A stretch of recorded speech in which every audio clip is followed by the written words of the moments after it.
Hello there. So our math lesson today, we learned about the number 80. And we know that in here there are 10 balls that are blue in that row, right? And 1 to 1, so if we have a blue ball, there's also an orange ball. There's also a purple ball and so forth down the row. So we could count 1, 2, 3, 4, all the way up to 80. Or the faster way is to count by rows. Try counting them with me. 10, 20, 30, 40, 50, 60, 70, 80.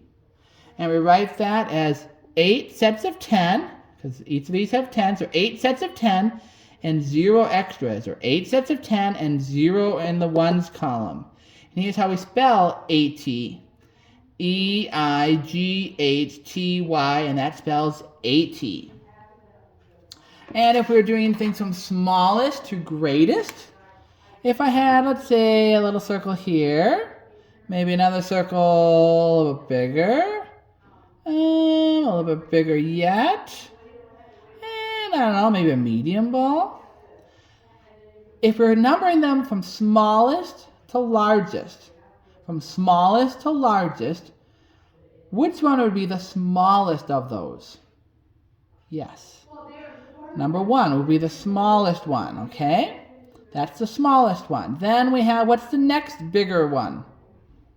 Yeah, probably that one. 2. Then 3.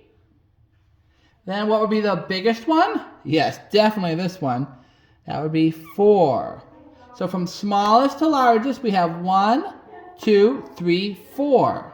Okay? Now, Didsit the Clown, we've been using Didsit for a lot of different stories, right?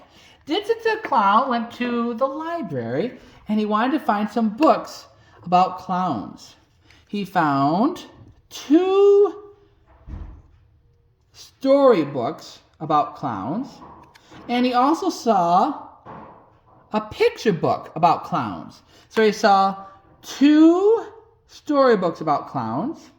He also saw 1 picture book about clowns.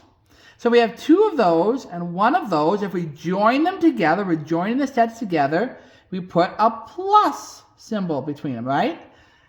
2 plus 1 equals, if we joined all these together, those 2 plus that other 1, how many would that be total? How many books did he find about clowns? He found 3 books, that's right. So 2 plus 1 equals 3. The 2 storybooks about clowns plus the picture book about clown. How many books total about clowns? 3. Now, we can also do the same kind of thing. That's what they call horizontal adding. We can also do it vertical, which means up and down. We can have 2 storybooks about clowns. Here's that picture book about clowns. Add them together. So 2 plus 1 equals, what's it equal? It equals 3. The 2 storybooks plus the 1 picture book equals 3, right? How about if we did it with something besides clowns? Maybe your mom made some cookies, right? And she said you could have 3 cookies. You put some chocolate chips in them. She said you could have 3 cookies at lunchtime. After supper, your mom said you could have another cookie. So 3 cookies at lunch, after lunch, and another one after supper. How many cookies did you have that day? Well, the 3 cookies you had during lunchtime, plus another one you had for supper. We could find out, we put them all together. The 3 plus 1 equals 4, okay? So the 3 cookies you had at lunch plus another one at supper equals 4. Or we could say 3 plus 1 is the same as 4, okay? Now I'm going to do another one. I'm not going to draw pictures for it this time. I'm just going to call out a story problem. I want to see if you can tell me if I have it right or not, okay?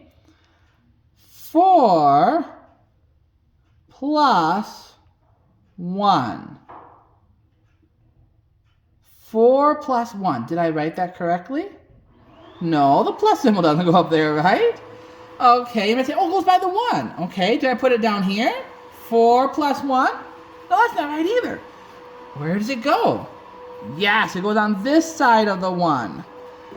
4 plus 1. And then what do I put next? Equals.